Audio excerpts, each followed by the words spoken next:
சிட்டியின் மிகப்பெரிய கோடீஸ்வரரின் ஒரே மகளான வேதிகாவை ஒரு தவிர்க்க முடியாத காரணத்திற்காக கட்டாய திருமணம் செய்து கொண்டான். சர்வா வேதிகாவின் வீட்டில் ஒரு வீட்டோடு மாப்பிள்ளையாக வாழ்ந்து வந்தான். மேலும் தன் மனைவி வேதிகா மட்டுமல்லாமல் அவளது சகோதரன் மற்றும் அந்த வீட்டின் வேலைக்காரர்களும் கூட அவனை அவமானப்படுத்தாத நாளே இல்லை என்றும் சொல்லலாம். சாதாரணமாக மளிகை பொருட்கள் வாங்கும் ஒரு பையை மட்டுமே எடுத்துக்கொண்டு செல்லும் இந்த ஏழை சர்வாவை அழைத்துச் செல்ல பல கோடி மதிப்புள்ள கருப்பு கார்கள் வந்தது ஏன்? அவன் பின்னால் மறைந்திருக்கும் உண்மை என்ன? சர்வா யார்? உங்களுக்கு சிலிர்ப்பை ஏற்படுத்தும் அவனது ரகசியம் என்ன?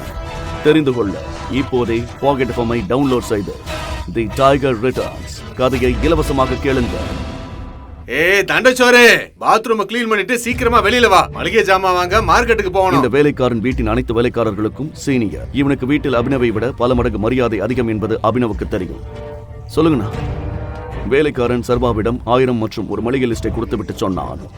ஓ, மார்க்கெட்டுக்கு போய் சீக்கிரமா மளிகை ஜாமான் வாங்கிட்டு வா. அப்புறம் வேதிகா மேடமோட ஆபீஸ் ஃப்ரெண்டு கிஷோர் இன்னைக்கு வராரு. என்ன நைட் வராங்களேன்னு பாக்குறியா?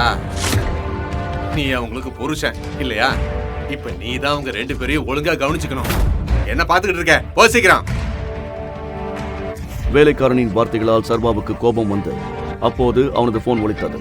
நம்பரை பார்த்த சர்வா அதிர்ச்சி அடைந்தான்.